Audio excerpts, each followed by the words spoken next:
Amber. Hi, Megan. Hi, Adrian. Hello, ladies. Welcome to Bad Movies Rock. Thank you, Megan. Megan, welcome to Bad Movies Rock here on International Talk Like a Pirate Day and Female Friendship Day. Wow. It is a day to be recording. What a day to be recording. And my brother's birthday, which is the most salient point. But and weirdly, as a gift for me on his birthday, he gave me the perfect information to celebrate this day. Talk Like a Pirate Day and Female Friendship Day. Megan, did you know? Okay. Adrian, did you know? R. That there were two women who were pirates, who dressed up like men, were insanely ruthless, and became friends and possibly even lovers. I did know that. They can't hear my eyebrows. My eyebrows are way up. But did you knew that before you knew that when TJ sent the article? I didn't actually read the article he sent. I actually knew that before from there's a kid's book about female pirates that I have read before.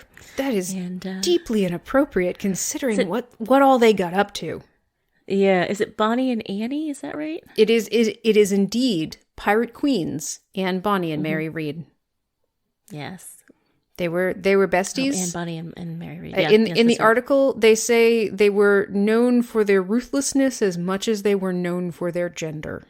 So I'm glad that they're in a kid's book. There's anecdotes where, like, when she got on the ship the first time, if the first crack they made about her gender, she just stabbed him in the heart. Like, it's... Well, there you go. Okay. Bonnie and Reed were not fucking around. No. She was like, not. Who's penetrating who? Exactly. They were that kind of lady. Mm-hmm. Sorry. I have to indulge, like, my occasional female power moment dreams. Tampon torches. Who's penetrating who? There's probably other ones. We will uncover all of them. I really hope so. And I really want to get them documented because I think that they're important. Someone must weaponize the tampon. Oh my gosh, yes. I'm looking at you, Mila. Our friend who plays D&D with us, Sophia, she is also an artist, and one thing she does is she digitally puts tampons in the place of weapons, like as a art thing. So it's like, you know, Rey from Star Wars, but instead of a lightsaber, she's holding a large tampon, and etc. For a heavy flow day. Mm-hmm. My favorite art thing just happened. Do you guys know that commercial? Welcome to Menstrual Jokes on your birthday, TJ. You're welcome. Happy birthday.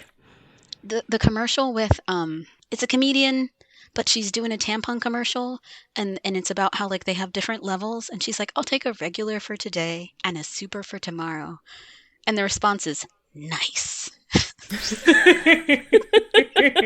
What? Excellent order, madam. Sure. Every single time I'm like, what? Why are you congratulating me? I hate you right now. Like, even in the context of, I'm sure kind of the parallel is between, you know, like ordering at a restaurant or some such. No one, why do you get complimented for your food order? Ooh, the salad, well done. Ooh. Oh, the chicken. Oh, you fucking connoisseur devil. Way to go for that chicken. Good job. Yes. I am also confused how you would know what you needed for the next day. That is not how I work. Everybody's different, you know? Yeah. True. Some people are menstrual chaos. Some people are menstrual consistency. I keep my consistency with my menstruation and the chaos all in my head. Excellent. Oh, goodness. That's my balance. Mm-hmm. Yeah. I'm going to be thinking all chaos or consistency next time. There's a follow-up story to this. There are probably several chapters to unfold slowly. Did we watch a movie? Or I am more than happy to keep talking about this, but now I'm realizing that people probably showed up to hear us talk about it. Oh, yeah. We watched Corrina. Right. I still kind of want to keep talking about menstruation, but I really like Corrina, so I'm torn. It's hard. Well, maybe we can, We can work it in. Yeah, we can either the movie or the menstruation into the topic. We can weave this tapestry. All right. Both happened in 1994 They in absolutely did. the lifespan of me. I wasn't there yet. I had 2 more years. Oh, geez. Yeah. You should love Late your mother bloomer. more than I do. Thanks, Mom. Anyway, yeah, we watched a movie. We I did. love that every time we watch a movie, it's like, oh, Megan hasn't seen this movie. I haven't seen most movies, yeah. I love that so much. And the fact that I withheld the information that this is a movie that, particularly during my grad school years, I would watch for crying purposes. Like, this is tear therapy, crying catharsis for me. I have watched this movie exactly 0 times without crying. Yeah. Yeah. I also did not inform Megan that this is one of my little like tearjerker moments. I mean, usually the movies we watch are ridiculous and violent. This one's just This is not that. sweet little. It's No. yeah. I love not preparing you for things. Yeah, thanks. Well, and to be so consistent with like the ridiculousness and usually violence and such, and then to just be like, haha. How would you like to see a little girl deal with the trauma of her mother's sudden death at the age of 7 in the 1950s, Megan? And Secret Jesus. Well, And Secret Jesus. Sneak Jesus. It was a sneak Jesus movie. It's a sneak Jesus movie. It's your favorite things. Yeah, I mean, it is. I don't know what I was expecting. Yeah.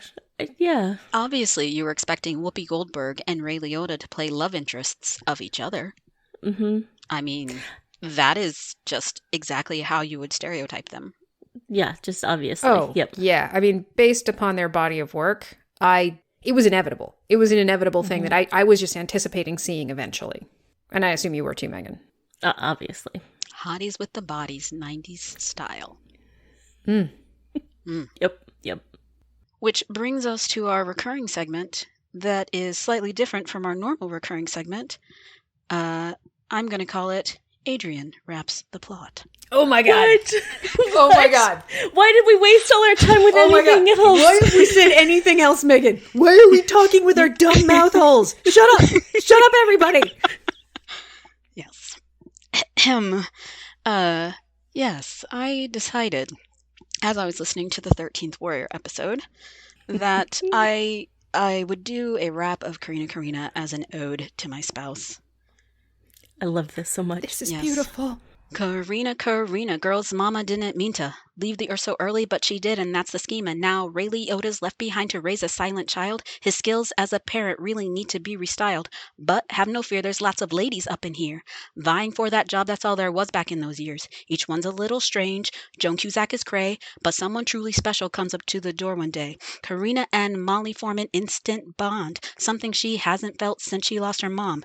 Manny learns Corrina is creative and kind, and soon enough he's got that woman on his mind. Corrina slowly rescues Molly from her shell. One day she says your mama is in heaven, not hell, but your daddy's an atheist. Corrina can't get with this, tells lies like a not a sin. Molly's in the tub again. Corrina, you need to date this black man. Manny, remarry as soon as you can.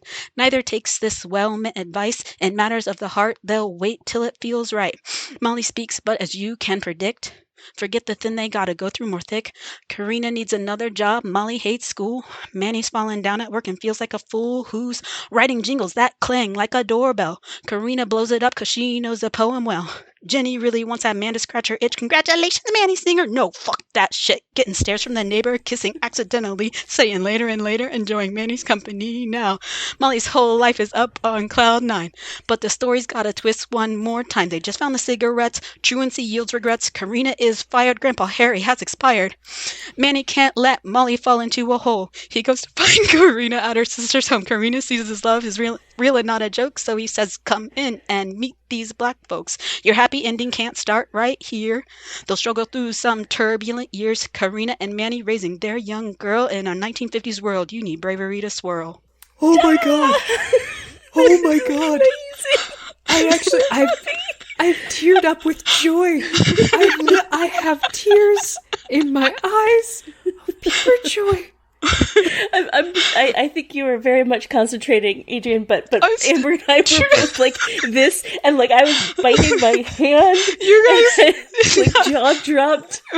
It was hysterical. I could see everything you were doing out of the corner of my eye. But like, if I forget to breathe once in that, the whole thing falls apart. So that was so perfect. Yeah. Yes, it as I said, it was an ode to my husband, not a contest. But if you say that mine was the best, I won't judge you. I mean, it's like the problem is it wasn't a contest. I think your ode kind of also just dunked on him so hard. It's just by existing. No, but in that it is an ode to more than just his raps. It is an ode to our entire relationship. Oh. No. Holy shit, the mic drop came a while after. Amazing. Oh, that's right. awesome. Anyway, I studied pre-calculus harder. That's all I have to say. Oh boy. I'm sorry. I'm still just processing. There's so many good. things. There's so many things. You got truancy in there. She got truancy in there. Fantastic. The rhymes were on point. The meter was great. And then just all the detail. You got everything in there. Yep. Yeah, Holy monkeys. This is how you succeed in school when you're smart and you're in 11th grade, is you know that there's a test before they tell you there's a test. So in a classic Adrian way, I knew there was a test and I prepared early and I started writing this rap, I don't know, maybe a day ago, 2 days ago, because you can't do an ode and then have it go nowhere, Nope. Yeah. So it's true. That's about 100,000 times more time that Michael spends on Exactly. It is thus all do love Michael. Thus encapsulating who we are. Yeah. Yes. Yeah. There you go. I love you, Michael Block. We love you too. And we love your raps, the plots. It's just, this was so beautiful. So fun. He knows. Thank you. He knows. Yeah, it helps. It helps that I have this movie memorized because it occurred in the year that I was 13, which is emblazoned on my brain for all eternity. Yeah. We've talked a little bit about this nexus of the 1994 movies. Is it just movies? No, it's music too. Yeah. Yeah. Yeah, you broke my mind when you told me this, and I started looking things up. It is the soundtrack of my childhood, and it all happened in 1994, and I did not know that. Yeah, there are so many things. Like Beck's "Loser" came out in 1994. I remember listening to Glycerine on repeat, and then like in 1995, it became like at slumber parties, it became a mix of Glycerine and Shania Twain. It was very weird. Yep. Wow. But I think like my most like vivid, visceral memory of 1994 is being in the lower level of the Dairy Queen. That was about half a mile from my middle school. And it was a day that the softball team and the boys wrestling team both had away games, which is highly unusual. And so all of the kids had walked down there to get ice cream and whatever other junk kids eat. And it was just like we were all scandalized because the boys were there, like this very like, trying to be cool and trying to pretend. And then someone came in and said that Kurt Cobain had died. And I was like, that's fake. They're clearly lying. I remember that so vividly. I was like sitting up on the back of the bench, because you're not supposed to, but you're on the lower level. They can't see you. So Kurt Cobain died. And I feel like there's like a turning point in the universe when he died. Like I feel like there's a version of an alternative timeline where he doesn't die and we never get a Britney Spears. Because like music stays in that like 1994 sweet spot. That's a very interesting point. Yeah, because it really was like you had like Beck, Nirvana, Bush. It was a very specific, like, alternative grunge rock kind of sound was really dominating what kids listened to. Like, I am curious if there would have been a space for Britney Spears, or even if they would have conceived of a market for a Britney Spears. Mm-hmm. Oh, that is intriguing. And for flavor, you also have like Beastie Boys, the communication comes out. Like just how edgy and grungy and angry do you want to be? You've got 9 Inch Nails if you want it. Oh, that's right. Yeah, it's all Zombie there. by the Cranberries. Right. Yeah. 94. What? 1994. Weezer. I remember having to explain to a popular girl named Sunny Day why I had the word dookie written on my folder. It's like, don't worry about it. Because Green Day. Come on, get hip. If you don't understand me, If you don't understand, I then don't you need don't to understand. talk to you. No. Yeah. If you don't understand my music, then you don't understand me. So please pass on What's by. interesting is that like all three of us are slightly different ages. Mm-hmm. I'm the oldest, then Adrian, then Amber. So it's not like we're all stuck in our 13-year-old minds. Right. It's a couple years older for me and a couple years younger for Amber. Right. Yeah, you just kind of had to be in that year and be like, I think we all counted as tweens. Like none of us were quite teenagers. Well, I mean, I was technically a teenager, but yes. Yeah, but you're you. I'm not sure what that means. Neither am I, but it was surely insulting. I've been told to include Final Fantasy 3. That's reasonable. I mean, That's- I would say it's not that pivotal in terms of games. I mean, it's good. It's a good one, but it's not the one that people think about. You just destroyed Michael's whole life. Easier than think- usual. I think the fact that this year had such an impact on all of us is probably related to the fact that it is, in fact, the nexus of the universe. And there's a theory of the universe that if you go out far enough, you end up coming back to where you are, but while going in a different direction. And that is exactly what has happened to us, because first podcast I did was Stargate, 1994, and now Holy here we buggers. are doing Corrina, again, 1994. It's amazing that these two movies were made in the same year, released in the same year. It's amazing. And I love them both. And I do Yeah. feel like I'm going in a different direction. Yes. Well, since Metacritic didn't have anything to say, let me just briefly say that Rotten Tomatoes has it at 39 for the critics and 69 for the audience score. I mean, 69, yay. But what? Yeah. The critics 39 to this? What Yeah, was I don't their understand it. problem? Everybody loved Whoopi Goldberg. Fair. You should. Absolutely. It's hard to really even say. I guess people called it like preachy and a manipulative tearjerker, which is just, some people did. These same people must just fucking hate This Is Us, then. Yeah, pretty much. Some people didn't like the chemistry between Whoopi and Leota. Yeah, but yeah. Okay. You know, I learned recently that the writer-director, Jessie Nelson, this is actually loosely based on her life.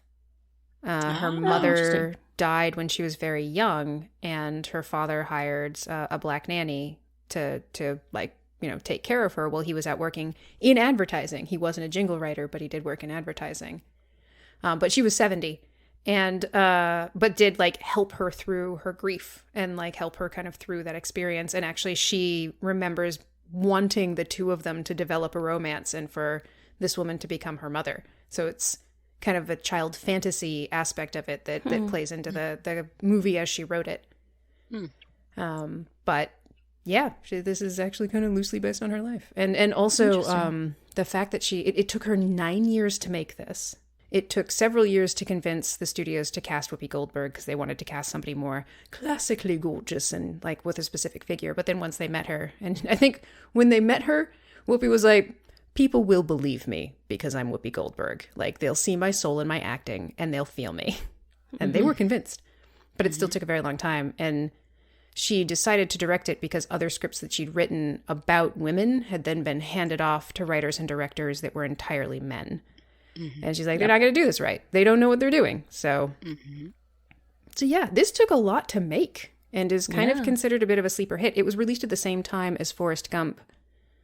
and like Natural Born Killers were kind of both out in the same year and around the same time. And it still performed relatively well at the box office, and was the film that they chose to screen at the UN, apparently. Oh, wow. They chose this over Forrest Gump. Mostly for time. Probably. Apparently, like the year before, they'd done The Lion King. Keep it PG. Keep it PG, people. Yeah. So that's... I feel like... I don't know. I am curious. We can move out of the Critics' Corner because 39% is just wrong. Yeah, it's incorrect. It's like unequivocally incorrect. I feel like if you only watch the parts that Molly's in, that's 39. Like, I get 39% pure joy from watching that little kid dance next to a pool. Right? Yep.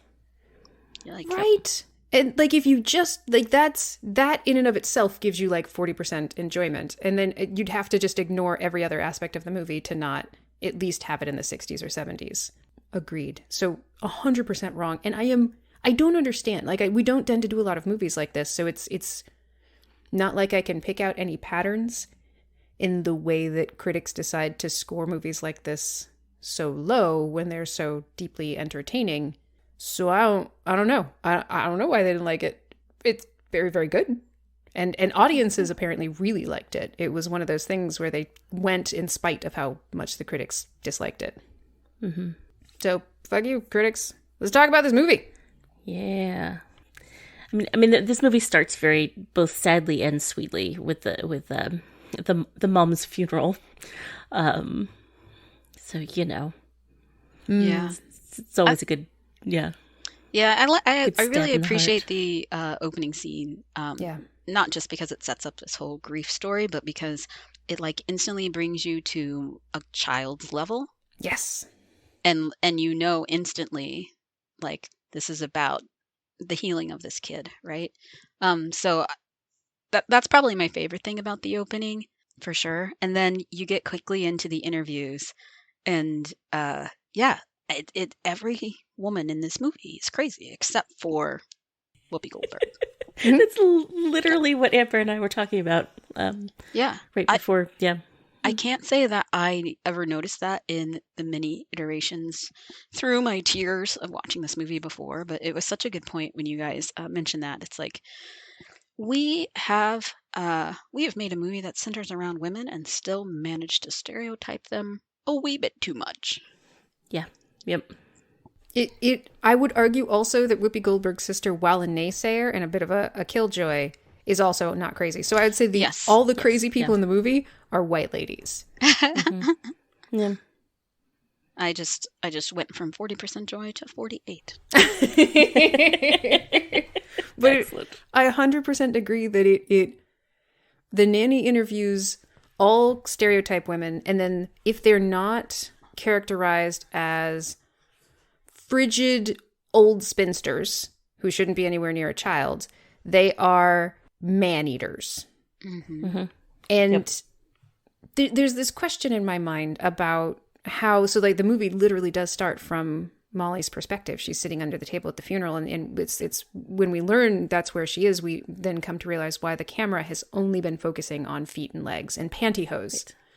Lots and lots of pantyhose in various states of disrepair. And I'm so curious whether or not, to a certain extent, we're kind of almost seeing her fantasy as opposed to the reality of it. And so like all of these women who are interviewing for this job are also interviewing to replace her mother. And maybe there's this kind of perception of any woman who would do that is crazy and awful and some sort of villain.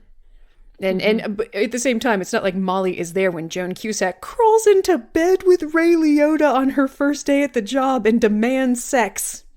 Yeah. So, you know, Amber, she was doing everything else a wife does, so she should get the things a wife gets, which apparently is that D. Give it up, Ray Liotta. But I guess widowers are just catnip to women. And maybe there is also something to be said for, as much as we do tend to focus on the limitations of Whoopi Goldberg herself as a Black woman in 1959, there are also some less acknowledged, but I think still sort of hinted at aspects of just being a woman in 1959 and what the limitations are for you. Like, the only real competition for Ray Liotta's affections is like a single mother who also apparently seems to be a widower. And she seems perfectly financially stable, but she still feels the need to have a man. And there's that pressure to be matched with somebody, to have a father for your kids, to have a man to go home to. And I'm curious also maybe how much of that desperation is played for comedic effect and is a bit dehumanizing, but is also maybe potentially intended to sort of be like, yeah, it's fucking shit for all the women. Yeah, I think that's a really good perspective to have on it. That, yeah, I think you're But at completely face right. value, they really just do make women look fucking crazy. I mean, they start off real hard with Joan Cusack. Yeah. Straight Addams Family values Joan Cusack. She's Yeah. freaking me out. She's drinking during the day. Oh yeah. She's, as I would quote a wonderful lyricist of our time, she's cray. Yes. Oh, the beautiful roadmap that Adrian gave us of this movie. Then we meet Whoopi. And then we meet Whoopi. I love her introduction. I love it so much. Her theme song. I want that to be my theme song. The theme song, as one of you pointed out, that she seems to be able to hear in her own mind because she taps along to it and is kind of like walking along to it. Like the music comes up. It's fun. It's bouncy. She gets off the bus, and then all of a sudden she's like moving her head to it because she can hear it too, and like squishes out her cigarette with her toe to the beat, and you're just we're in her head right now. Like, and she's just coming off this bus with confidence. She is serving me. She's gonna eat this day for lunch. Everything's gonna go great. Absolutely. It mostly does. Mostly. Yeah. Yeah, I think that her interview scene with Manny is another like moment where it reminds us of the limitations for women because he asks for her references, and she has a professor that she worked with, and yeah, I worked with her for 4 years. Then what happened? I graduated. Yeah, I love that. And it's not just the limitations on women, but women of color. Kind of the first moment that's flashed in the film. It is kind of the first nod to it, and it I think is the way it's used in this scene also foreshadows just his blindness to the fact of that. Like Yes. He's not clueless because he's necessarily racist or misogynistic. He's clueless because he doesn't understand. He has no basis for knowing anything else other than what he's already experienced. And it's not. Yeah, it's exactly what it's like to not be part of a minority group in any ways. The experience of those groups is so far outside of your own experience that you can't imagine it. Right. And Exactly. conveniently for you, Manny Singer, you don't have to until then. That sweet, sweet white privilege. Not until he doesn't start kind of really thinking about it till like the last 10 minutes of the movie or something like that. A little bit earlier, but okay. yeah. I got to take you on my brain detour. Please Please do. do.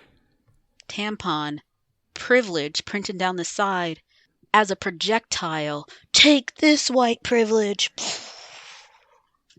Oh, I'm sorry. We can go that back would to real be life now. like my favorite art piece. Just Be my favorite. tampon projectile.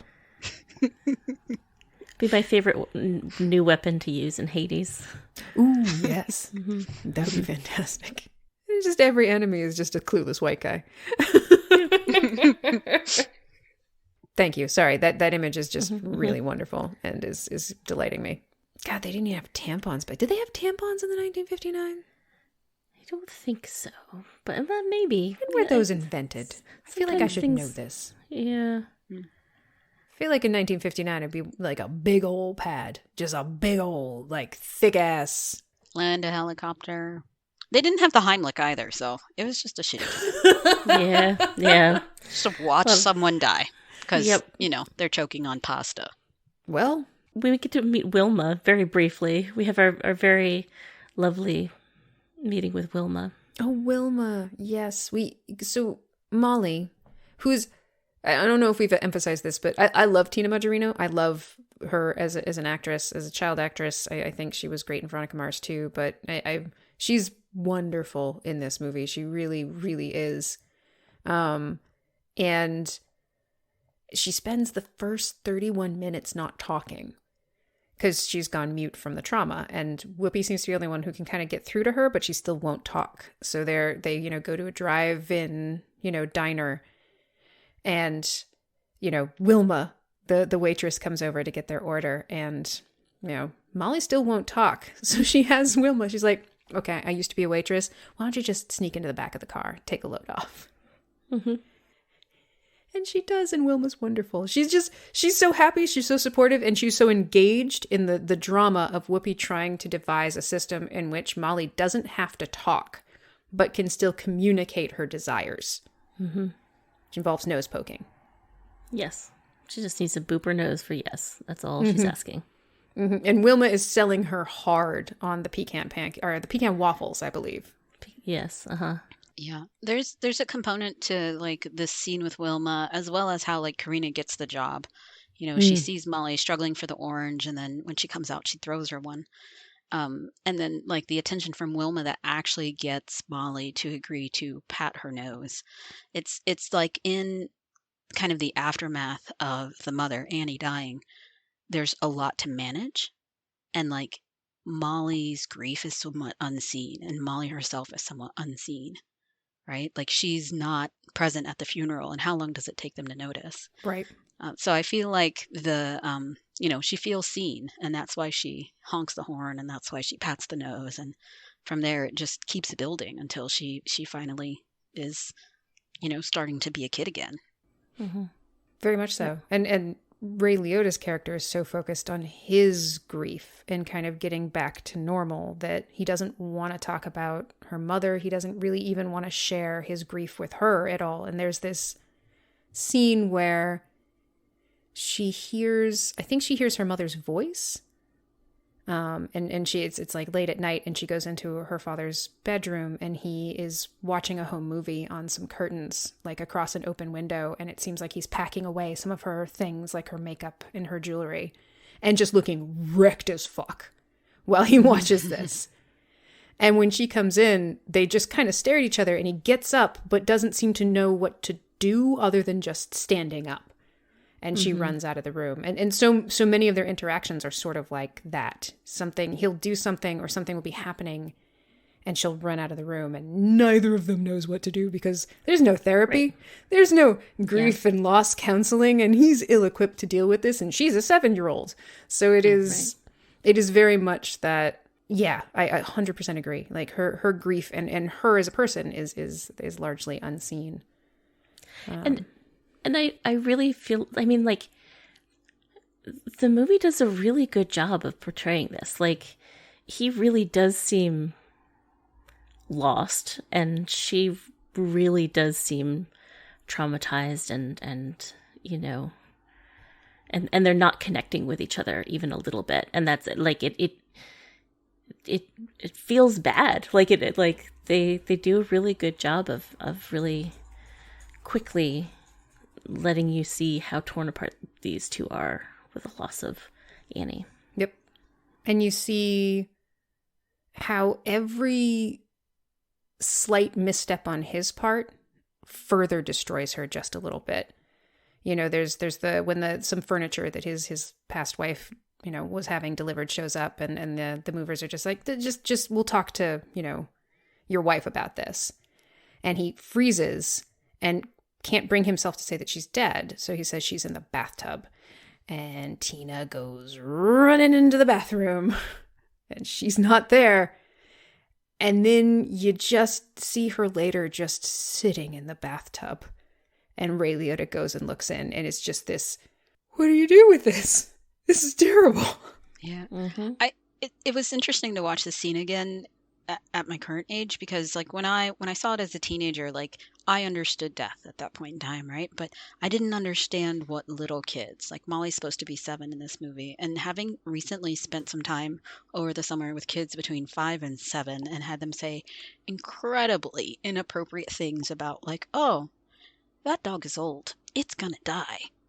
Oh, your grandma's 97, she's gonna die. It's like kids really don't understand death.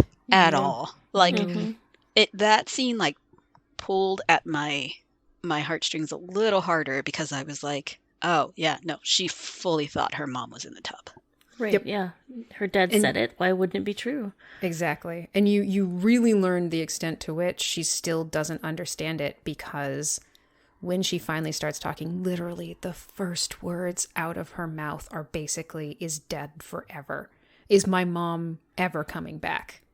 Mm-hmm. Like, I can't help but feel like if I was Whoopi's character, I would kind of wish she would go back to not talking, because it's just immediately heavy ass questions. Is my mom coming back? Okay. What is death? Because my dad's an atheist, so he says it's forever. And Whoopi's, and this is the secret Jesus. And Whoopi's like, your mom's in heaven.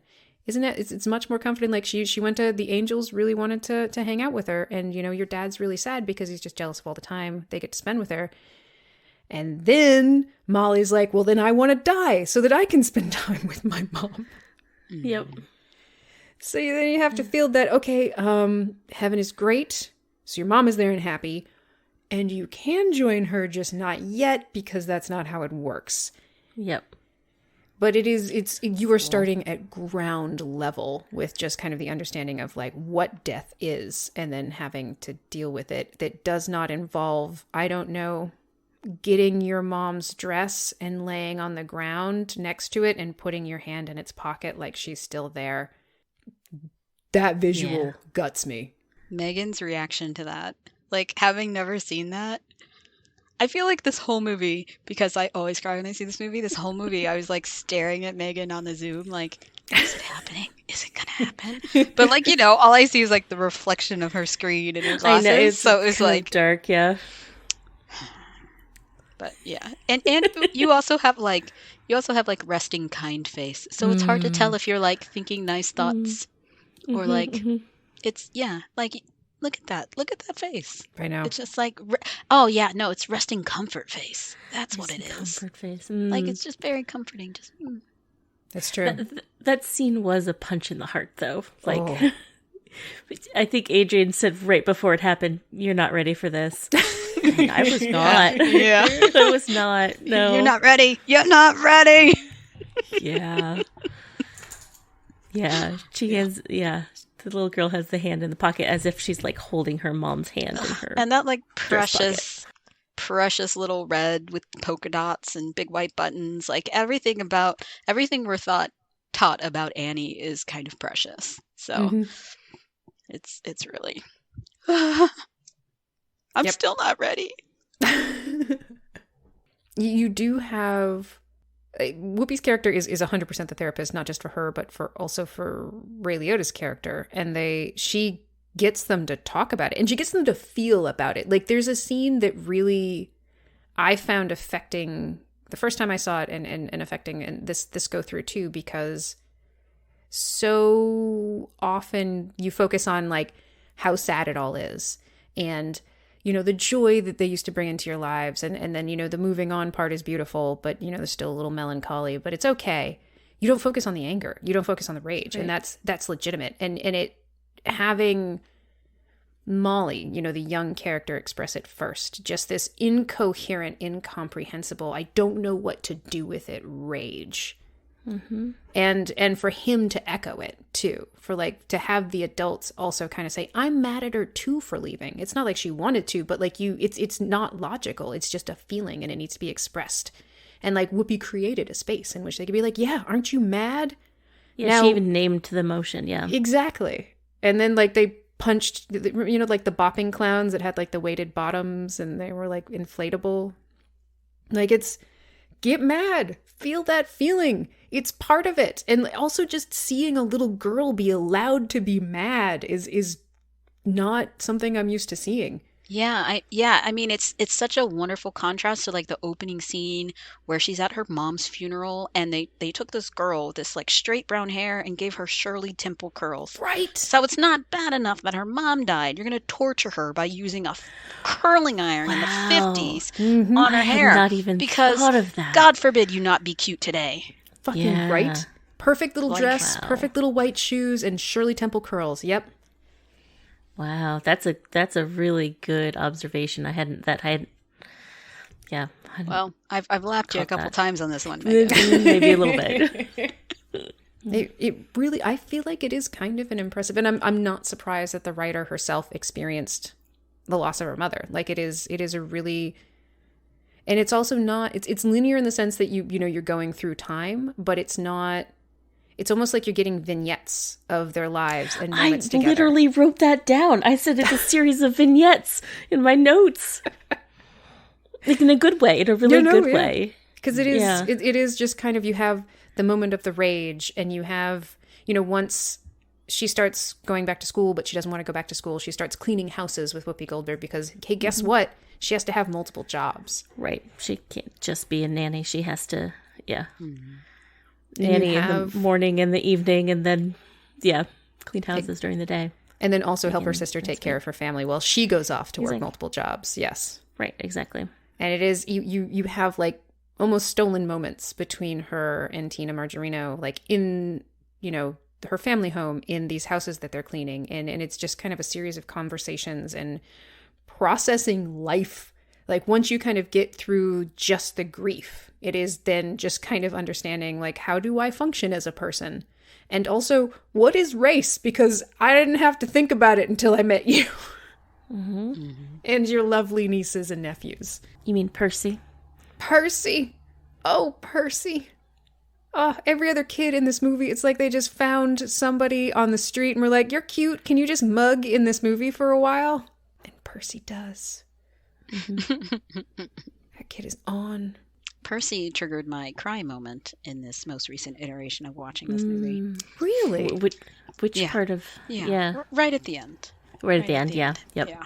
So there are a lot of moments, like emotionally, again, like not having spent a lot of time with young kids when I first started seeing this movie, and even when I like watched it again in grad school and I was in my late 20s. But now, like as an adoptive parent who has had, you know, my kid like throw fits of seemingly rage, right? Because she's afraid of something that she doesn't have words for, and like understanding the complexity of those emotions, and then like going through the pandemic and hitting a point with Sneha that I was like showing her how to hit a pillow in her room because she was mad at the pandemic. And in the process of showing her how to like get some of that anger out and not direct it at other people, I myself like broke down. I see this part of the film where Molly is sitting on the bench after her first day of school, and Corrina is late, right? And Corrina is late because she has a hustle. She has to make money in all kinds of different ways. And, you know, she's got these like daisy chain dependencies with other family members getting home to watch the kids. Because, you know, Black families, they don't have money for childcare. So they've just got to pass it around in the family. Very real. But like seeing Tina sit on that bench hit me in a way that it never had before, because it doesn't manifest at that moment that she's afraid of being abandoned now by Corrina. It manifests the next time she has to go to school. You might think it's manipulative. You might think like, you know, she's breaking out the waterworks every day, but like that is genuine fear. That is like in her like lowest level function of her brain, in her lizard brain. She is terrified of losing Corrina. And so I don't know. Maybe I'm just projecting all of my life experience into the movie, but there were so many like little things that hit home in an emotional way. And so hearing that like this was based on someone's life experience, like it's like, oh, of course it was. Because you never could have done it otherwise. Yeah. Yeah, there are so many details, so many complexities that are shown, not told. Like it really is. It's in the acting, it's in the writing, and it really it's there to see, but it's not going to tell you that it's there. It really is there to just kind of, which is impressive, and it's not 39%. Just gonna put that out there. Just remind people. Yeah, not 39%. And the racism. Like the Whoopi Goldberg's experience as a Black woman is also not, it's not necessarily overt, and it's not, especially in the beginning. It's all very subtle things in the beginning. And the first semi-overt reference to race is 55 minutes into the film. And she's been working for Ray Liotta for a while. He's just learned that she is, loves jazz music and speaks like a poet about it. She loves music. She loves the same music he does. Music is actually a really big part of the film. There's a whole soundtrack to it. It kind of defines moments and beats in the movie. And it's one of the things they connect most over. And after he hears the way she speaks about it, he's like, why don't you do that for a living? You should be writing, the liner notes of these records. And she's like, they let us play the music. They don't let us write about it. Like, there's no follow-up to that. There's no, hey, it's, right, a black and white thing. It's just it's her giving him this look of, you should know this. I shouldn't have to tell you this. Yeah. Mm-hmm. Mm-hmm. Yeah, there's a bunch of microaggressions, right? Before that moment. Like, I don't know if I would have defined them as microaggressions before. Maybe I didn't have that vocabulary, but she goes to clean these rich white ladies' houses and they mispronounce her name, and just all these tiny little things. Like, yeah, I know you work for me. Your name is Butthead or whatever it is. Just make sure you wash all the windows. Yes. Mm-hmm. And then from there, it kind of builds on the same theme. She's helping him through a block with his, pudding jingle. He's like, have you ever had a block before? Yeah. All my life.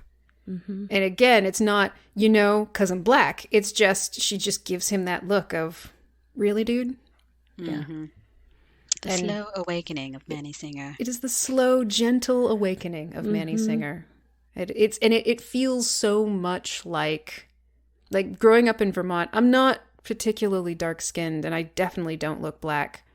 But in Vermont, I stand out enough. And here the approach is, we don't see race. If you're, it's gotten a bit better, but if you're kind of a white liberal in this state, it was, well, we don't see race. And it felt a lot like that. It's that he didn't see any difference. She's just a really intelligent, well-spoken person who should be writing these liner notes and who should be succeeding at things. And it's a complete dismissal of her lived experience, because the world does in fact see race. Yeah. Yeah. And it's another way in which it's kind of ahead of its time, right? Mm-hmm. Like that is a narrative, like the narrative right now about like the convenience of raising a white child who doesn't have to think about race versus raising a black child who can't avoid thinking about it and has to have a whole sit down talk about safety with their parents, is something that's very relevant to 2020, and that I feel like people just kind of woke up to, and it's in this movie. Yeah, it's all throughout it. So new things to appreciate there. And combined with the 7-year-old white girl's awakening to that different lived experience as well. Right. Because it's not just her interactions with Corrina, and also there are just a handful of incidences in which Corrina, Ray Liotta, and Tina, Molly's character, are all together outside of the house. And one of the most memorable ones is the one at the Chinese restaurant that does lead to an altercation where Molly hears the N-word for the first time. And it's in such an ambiguous context that all she knows is that it referred to the fact that Ray Liotta, a white man, likes Whoopi Goldberg, a black woman. And she hears the term, it's another N-word lover. And it's an incident in which, a patron grabs Whoopi thinking she works there because of course she works at the Chinese restaurant. But she then uses that word to reference her friendship with Whoopi Goldberg's niece. And it's pretty realistic in terms of, how she just heard a new word. She's trying to contextualize and understand it. She's like, I understand what the word love means, and I love you. You're my best friend. So let me go ahead and give it a go. Mm-hmm. Right? Yeah. And the little girl's response to it is also really, because I'm again, not particularly dark-skinned, but the fun thing with racism is that once they learn your dad's black, it kind of doesn't matter whether or not you actually look black. So I've definitely been called this word. But the first time I had no clue. I was in kindergarten. I didn't know what it meant. I knew it wasn't in a good context, but I had no idea what it meant. The next several times I did know it was bad. And I knew it was, like, because it was almost always preceded by, like, violence of some kind. So, but I didn't necessarily know why. I just knew it was because my dad was black and it was bad. And the little girl's response in this movie is so realistic. Because she says, you can't use that word, Molly. She's like, why not? I don't know. But I do know it means you think you're better than me. And it's that I can't tell you the deep social, political, historical context of why this word is bad and you can't use it against me, but I know enough to know viscerally, at a base level, that's what this means. Like in the 1994 movie, and you had two kids having this conversation, while also adorably having the same conversation of, do you taste like chocolate? I don't know. Do you taste like vanilla? And then they lick each other to find out. Like, it's... Yeah. It brings back childhood memories for me. Like I went to a school where I feel like my sisters and I were, at least 50% of the black kids. It got a little better in high school, and there was a little bit more. There was one other black woman and one black man in my high school college prep courses. So there were three of us on the college prep track at that point. But the moments with, like, does your skin smell different and your skin da-da-da. I remember, like, being at band camp and everyone was like, why is your, like, someone touched me and they're like, your skin is crazy hot. And I was like, it's dark, like, just little moments where, like, yeah, you hadn't noticed, like, little moments where you have to, like, tell your friends, like, we're different. It's okay. I'm cool with it. But there is a difference, right? Yep. It brought back a lot of those kind of memories for me. And even, I mean, it's not like it stops. Like, you go someplace where they're not used to seeing people of color, like being in Greenland, like the most magical kind of racial stereotyping that has occurred to me in my whole life happened in Greenland. And there was this little girl who would stare at me every day when I went to the cafe. And eventually, her mom had the cashier, who was like the only English-speaking person, talk to me about it. And she said that the little girl thinks I'm a princess because my hair was curly. And Awesome. I was like, curly. Okay. That's one way of describing it. So many moments, so many, like, explanations, celebrations of difference that kind of make your bonds deeper, like, were captured for me by these kids. And the other interesting thing that happens is when these two girls are having this conversation, the brother jumps in and, like, yells at Molly because Molly shouldn't be talking that way about his sister, and calls her all kinds of names. But then that makes the sister defend Molly. Like the tables turn very quickly because of, that's my best friend.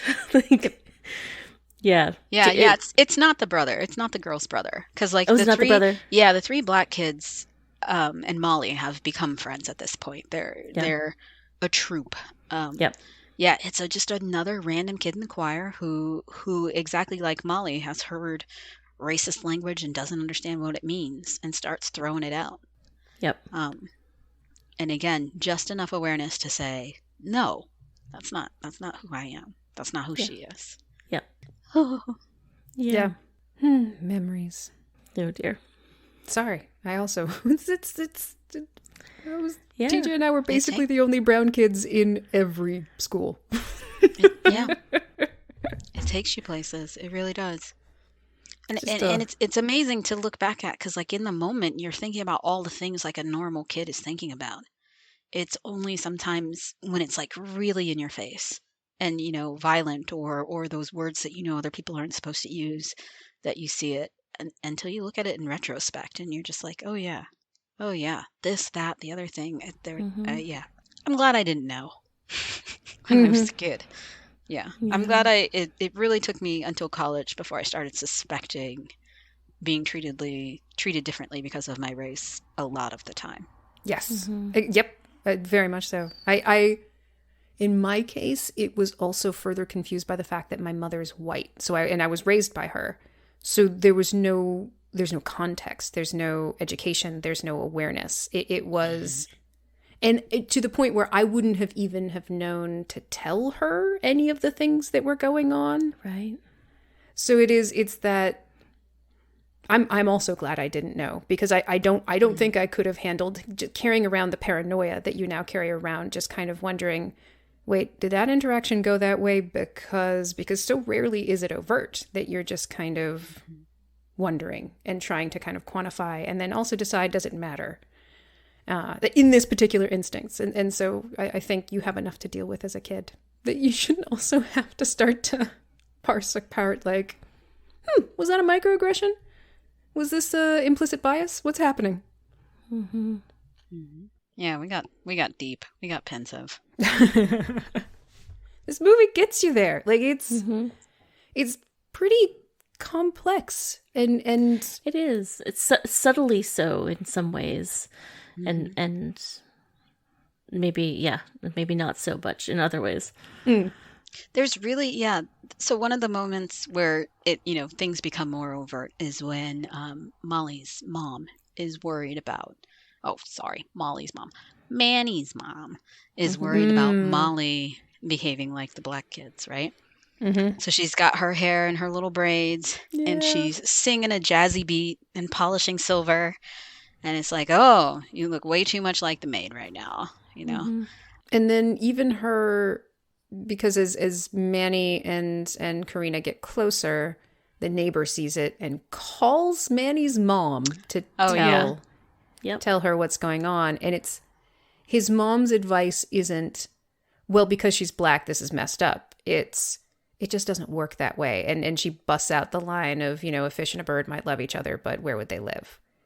Mm-hmm. And she says, where would they build their nest? And where would they build their nest? Are you assuming they have a nest? Exactly. Not all fish have nests. I'm just kidding. Mm-hmm. Clearly, you see Manny as the bird and Corrina as the fish. I know all I need to know about you now. Yeah, there you go. I'm just kidding. But yeah, and Manny seems confused that someone would even call her to like, again, going to his obliviousness. Like, he has no idea.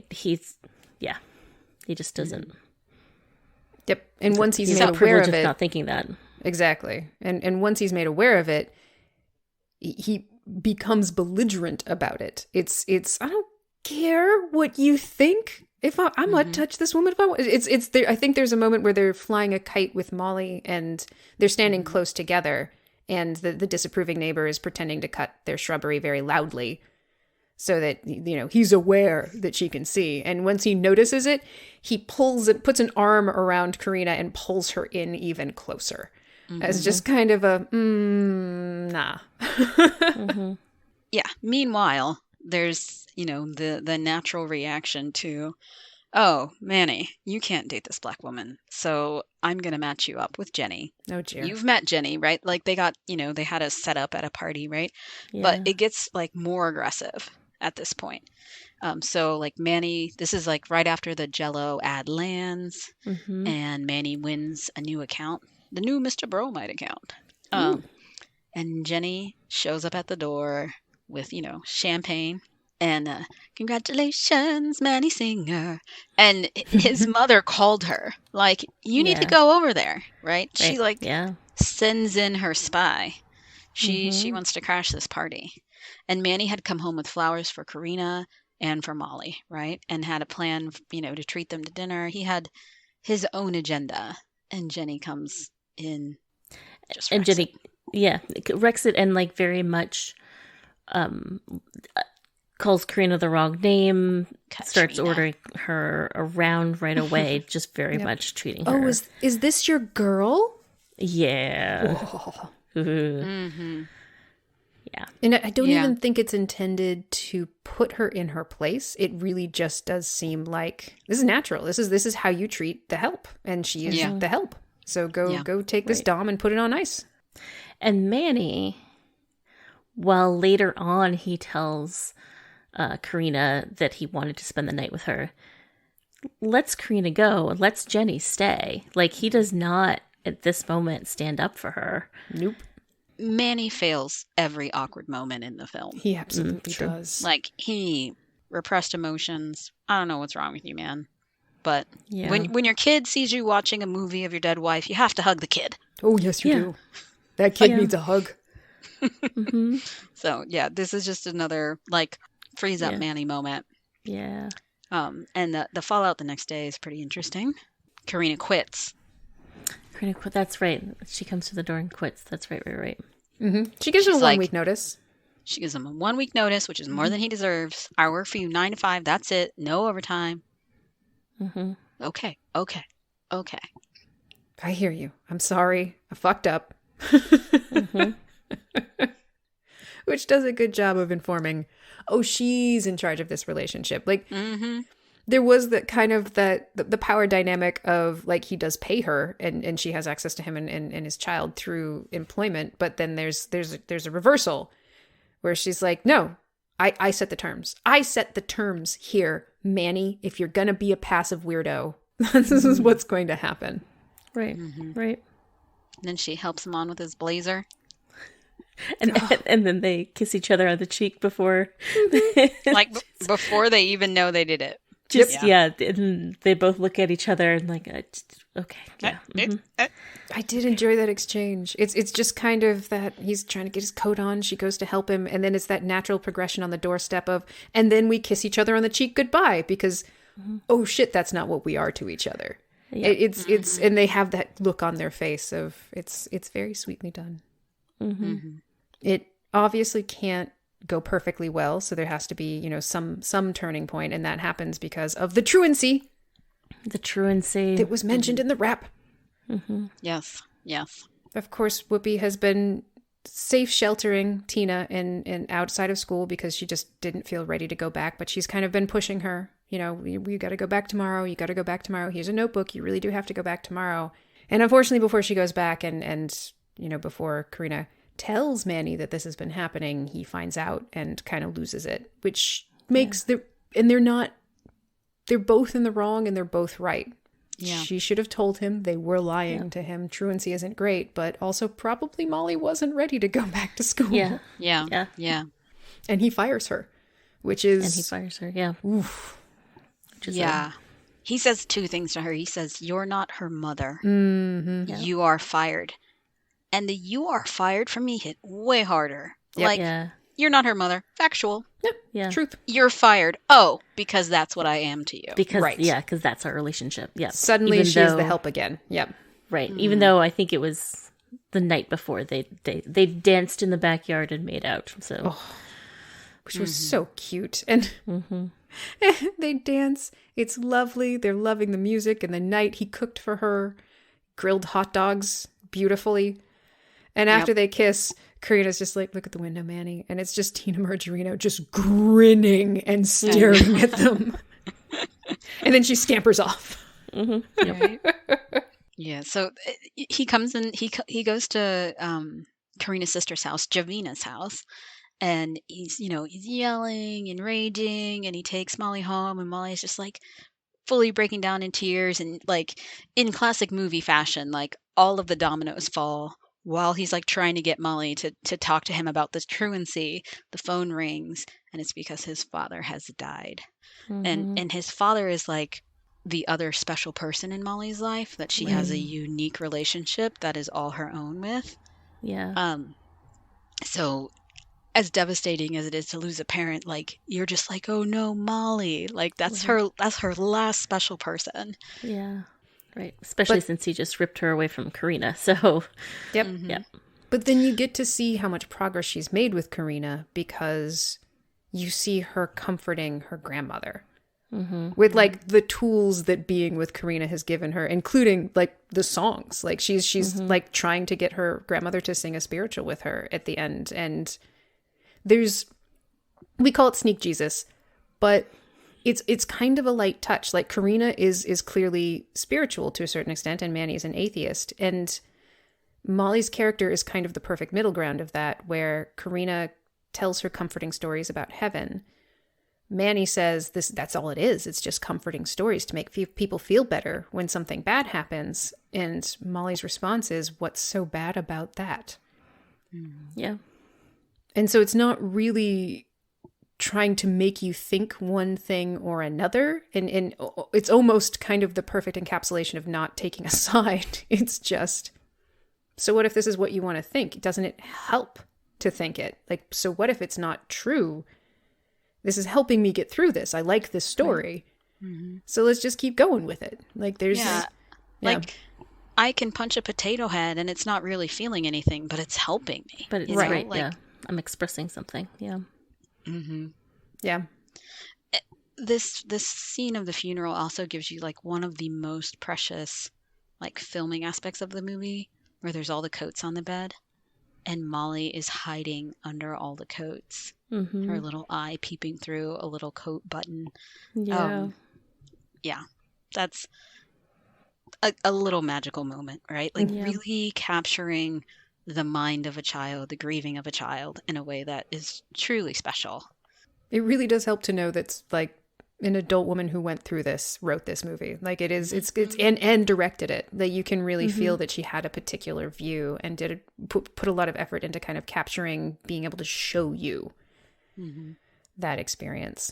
Yeah, because I mean, it's it so perfectly encapsulates that like death for grown-ups is a combination of a business transaction and an emotional experience, and for kids, it's entirely emotional. Mm-hmm.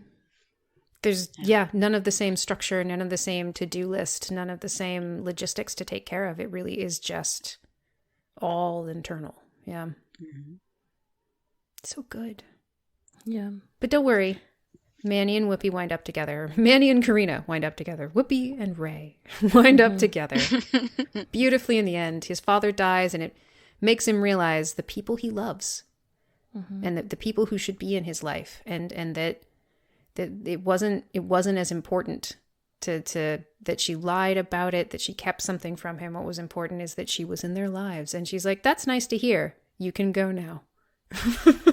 Yep. Mm-hmm. And then comes out to give him the notebook that she'd made for Corrina or for Molly. And only to find him talking out loud to the sky, I guess in an attempt to pray while also crying. And that just does it for her. Yeah. I can own this man.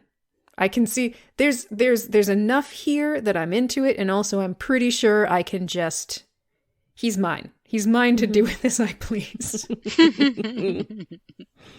And then she invites him in, and he sits down and meets the family, and the kids are freaking adorable. Yeah. They're Yeah. This last scene, as much as it's about Manny and Corrina, it's about Percy. Yeah, Percy. Like, Manny pulls up in his car and Percy's like, he's back! And runs into the house. The angry white guy's back. Mm-hmm. Yep. Manny walks in the house and Percy's like just agape. Like Yeah. the most agape. Like put it in the dictionary. He's agape. Yep. Jamina's like, pick your jaw up off the floor, Percy, and pull up a chair. And then for whatever reason, iteration number 6,241, when Percy says, go on, sit right there. That's when I cried. Go ahead. Go ahead. It was so cute, though. It's adorable. Genuine and just Yes. so Percy. Yeah. It's yes, and it's so wonderful. So I mean, like this kid, like again, as a black kid, you have to know things that other kids don't know. So he knows that having this white man in his house is crazy. So he goes from like full on jaw on the floor to I can accept this. I can work with this. Yep. And it's that combination of having to know and understand your place in your race, but also like the innocence of a child and the being open to change. Like all in that moment. Yep. Yep. Just like, whoa, this is not a thing that I'm prepared to deal with, but I am prepared to deal with hospitality and welcomingness. And that's what I'm going to do. And then Ray, no, right. Then Manny and Percy shake hands, which is also something adorable about that. Yeah. Yeah. Yep. I love the little snippets of Whoopi's home life too, like in between her and her sister and her sister's husband, and just, you know, some of their offhand conversations, her sister's, you know, disapproval, and even, you know, her getting the rejection letter from the, you know, liner notes companies, because Corrina is trying, even though she knows it's probably not going to happen. She continues to submit her writing and articles on, you know, music.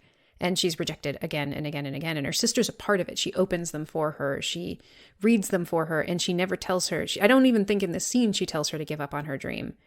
There's a cynicism there to the fact that, like, they're never going to take you. You're a Black woman, no matter how talented you are.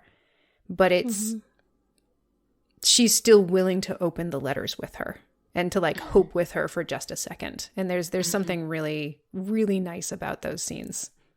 It is beautiful. It's like cool little vignettes of, like, these three people's lives that mesh together and then end in, you know, a romance that's gonna get real dark sometimes, but in the moment we leave it is beautiful. They need to move into the Black neighborhood. Yeah, they really do. Yeah. I'll solve most of your problems, Manny. Don't go to any Christmas parties. Move into the Black neighborhood. You're gonna be better off. He really is. Because Black people are better. Oh, True. did I say that? Yeah. Someone had to. The truth. So, on the rock scale, what would you rate this movie? Regrettable, outstanding, crazeables, or K? This one's outstanding for me. Yeah. Just is. Yeah. Sweet, it's funny, it's sad, it's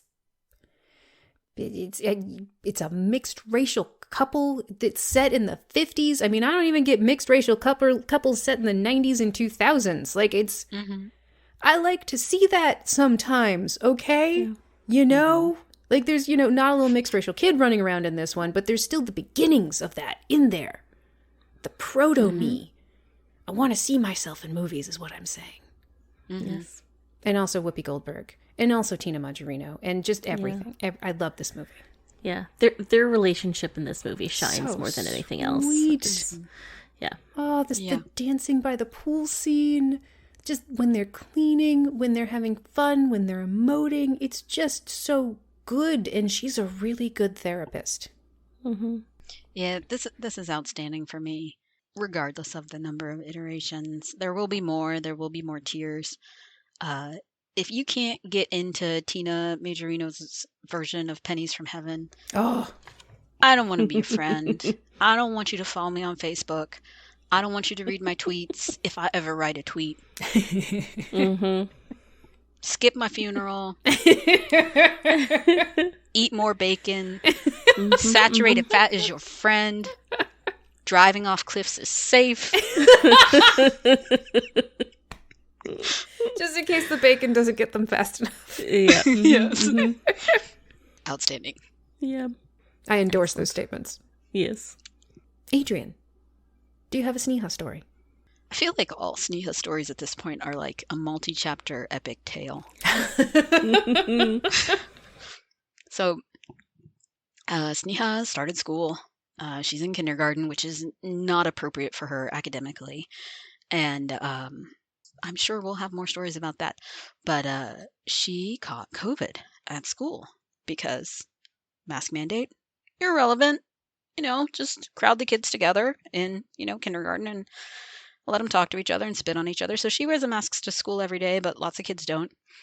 And so about 7 kids in her class caught COVID all at the same time, and she did fairly well. Like, it was really hard to figure out when she had caught COVID because Michael had a crazy, crazy cough, but that wasn't COVID right before she had it. So, I mean, that speaks well to her symptoms and how well she did. But she had to stay home, and we decided, since her symptoms were so sort of surprising or surprising in their absence or confusing with allergies and everything, that we would go based on her testing date. So she was tested on a Wednesday, and that meant she had to stay out of school the entire next week for us to feel safe sending her back. So Michael stayed home that whole week, and that whole week, like, Sneha at the beginning of the school year was like, I'm trying to decide if the other kids in my class are babies. You know, this is one of her nighttime confessions, like things she only talks about, like when she's laying in bed processing. Like she's like totally different person, always has been. But I'm trying to decide if the other kids in my class are babies because they whine a lot. It's like, yeah, some of them are, just barely 5, right? You get it. You're almost 6, right? She went from that to like, all of a sudden she's home for a week from COVID and she's whining all the time. And we're just like, what is up with our kid? What's going on? So she goes back to school this week, and we have another bedtime confession on Monday. And Sneha's like talking about how, like, when she gets to school, she goes to the cafeteria for her second breakfast because she's a child hobbit, and she doesn't get the food because she doesn't know what has meat in it, but she definitely gets the orange juice and the apple juice. And instantly I'm like, that's it. She's missing her fix. Yep. There's no sugar hit in the fix. morning. Yep. Oh, yep. no. Has turned my child into a nightmare. It's like, I see you now. Mm-hmm. See you now. Yep. So Just again, fiending for the epic. sweet That's sugar great. juice. Yep. Yes. That's great. And it's like, it's weird because it's like sad in a way because like I've deprived her of juice to the point that like those little 4-ounce little cups we have to peel back the foil, like Yep. she is obsessed with them, Right. right? Like I think of having one of those or even seeing one of those or someone giving me one of those on a tray and I would just hand it to someone else. Like I wouldn't be Mhm. interested at all, but for her it's like the gold. Mm-hmm. Yes. Best there is. Yeah. But yeah, no, all Sneha's stories at this point are an epic tale. Like she's so bizarre. She's so different every day. Like I'm pretty sure today she was like 10. 3 days ago she was 4. Yeah. Yep. That's just the Sounds way about kids right. are. Yeah. Time travel in layers. There's just a lot there. Yeah. And then they become adults, and we're awful. It's going to be interesting. I wonder how long she'll go without developing an internal monologue. Because, like, right now, if I need to know any of Sneha's secrets, I just need to wait until she's already in bed. Yep. And they come pouring out. Like, let me just stay 3 extra minutes tonight and see what comes up. Megan, do you have an Abby story? I have another Maddie story, which is, I was, I think it was when we were returning from Vermont. I was giving hugs, and Maddie was I'd already given Maddie a hug, but she was now strapped into her car seat, and she wanted one more hug, which I was informed by Dan and Erica. So I opened the door to give her one more hug. I opened the door, I leaned in, she sneezed right on my face. Oh boy. It was just like, come on in for a good old-fashioned face sneeze. Anyway, pretty great. Did you also get a hug? Yes, there was also a hug. I'm glad it wasn't Were you- just like a ruse. As you hugged her, did you wipe her face, Just your kinda face on just her like, shoulder? I'm just gonna real quick. I'm going to give that right back to you. Gonna towel off now. Mm-hmm. I don't know. Maybe she did you a favor. I mean, in the post-pandemic world, you catch everything if you haven't been out in public. So, I mean, she just gave your Inoculating immune system that little kick Yeah. that it needs. Yep. Yeah. Just need to keep a gentle influx of germs to Yes. keep the immune system working. Does anybody have a recommendation? I mean, I recommend this movie. Watch it. Yeah. Yeah. I think it's on Yeah. Tubi. You can watch it on Tubi right now. You can if watch don't it mind on commercials. Tubi with just a few commercials, yeah. Since the last time I watched this one, it means different things to me now. Yeah, that's really interesting as a parent now to kind of see spending more time with small children. We also have Chris to thank for demanding this movie. Yes, Thanks, thank you, Chris. Chris. We appreciate you. This was a wonderful idea and gave us another opportunity to have Adrian as a guest, which is just the best thing. Yep. A programming note that I've been meaning to bring up is that for a little while, at least, we're going to be going to every other week as a podcast. Just as a general programming note for everyone. I wrote it on Twitter, but you 4 to 5 people, I'm sorry. I'm so Yes. sorry. Exactly. You're going to be depriving us. I hear you. Yeah. If you are mad about our programming note and or want to make a recommendation of your own that we may Yes. potentially follow through on, May or may not. Who knows? I hear there are ways to reach us, Megan. Yes. You can go to Bad Movies Rock on Twitter or Bad Movies Rock, the Bad Movies Rock podcast at gmail.com if you want to reach us directly. I will check that email soon. Oh dear. That suggests that maybe you haven't looked at that email for a while. No one's ever written us, so it's a little hard to... Oh my God. Prove her wrong, people. Reach out and gently stroke us just to prove her wrong. Oh no, not like Jenny. Just like Jenny. Oh my gosh. Never been with any man other than my husband. Why are we just jumping into this conversation right now? Yeah. What did you say before this to get this going on this track, Ray Liotta? I doubt you intended it to go here. What's happening? The other thing I'll say about that is like the flexure in her fingers, like the way they're like flexed up as she's rubbing her hand across herself, doesn't inspire confidence. No. It's like, I've never want someone to touch me like that. No, that wasn't That would feel sensuous. awkward. It was just Sort of like an alien who saw someone do something sensual and was like, I think I can replicate this. I think I'm supposed to stick my tongue really far into your ear. Yeah, as far as it'll go. It's bizarre. Hating on Jenny is one of my favorite parts of the movie, honestly. At Harry's funeral, she makes her kids call Manny's mom Grandma. She's like, go give this to Grandma. That seems really inappropriate. Yeah. That's not their grandma. She's trying so hard. She's trying too hard. It's hard not to hate on her. Yeah. Oh, Jenny, go find your bliss. It's not here. It's not yet somewhere else. My joy meter went up, though. another 4 points. Yep. Well, I would like to close out this episode like I always We've do. had such a lovely time. I feel like we went deep. We said some nice things. I feel like we've analyzed this movie beautifully, and I feel like the best way to cap it off is to do so with respect and with class, Megan. Can you fucking do that? I can by saying R.I.P. Rock in peace. Oh my God, you're a monster. You're a monster. Would you take a frickin' shit on the Sistine Chapel? I mean, it would be hard. It would be hard because it's up and the poop goes down, but I'm sure you'd fucking find a way to do that like you found a way to do this. You goddamn monster. There are so many ways that's wrong. People died in this movie. People we liked. I don't know you, Annie, singer, but I liked you. Mm-hmm. Had a nice dress for sure. She had a great dress. Adorable Racism daughter. in practice. Exactly. The trauma, Megan. Adrian, it's wonderful to have you as always. Thank you. It's a real pleasure. Yay. Bye, everybody. Bye, everybody.